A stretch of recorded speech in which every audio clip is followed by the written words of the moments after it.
All right, brother. Let's dive into one of the most eye-opening chapters yet. Chapter 11, the church that Yeshua didn't build, leaving the building to find the way. This chapter isn't about attacking people, it's about exposing a system that claims to represent Yeshua, but in many ways has replaced him with tradition, titles, and temples made by men. Yeshua never said go to church, he said follow me. What is the church in Scripture? The word translated as church in most Bibles comes from the Greek word ekklesia. But ecclesia never meant a building. It meant a called out assembly, a gathering of people, not a place, a mobile, living, breathing body of believers. In fact, the early believers met in homes, synagogues, and open spaces. There were no pulpits, no stages, no paid pastors, no megachurches. The focus wasn't on attendance. It was on action. They didn't go to church.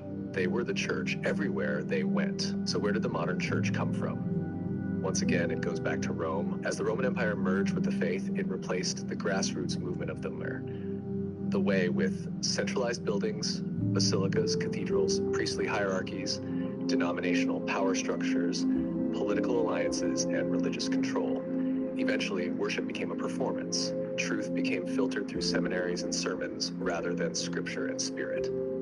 And the people became consumers, not disciples. This wasn't the way. This was Babylon with a cross on the roof. Denominations, division in disguise.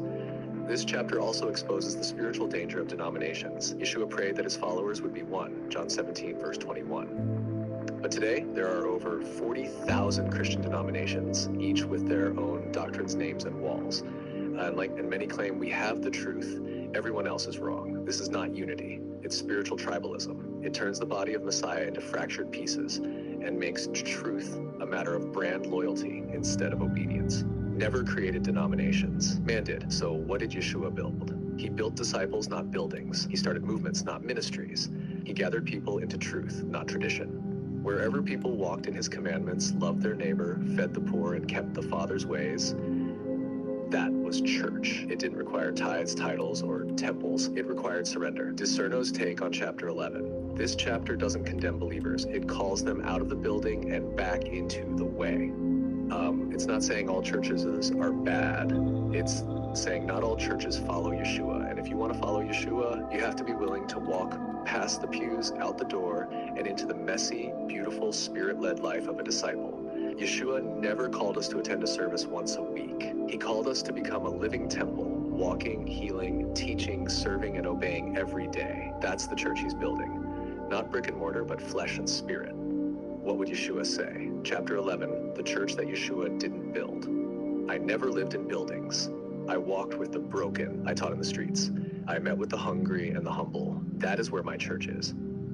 You've built temples for me, but left my commandments outside. You've sung songs, but forgotten justice. You've gathered, but not gone. Come out, be my hands, be my feet, be my voice.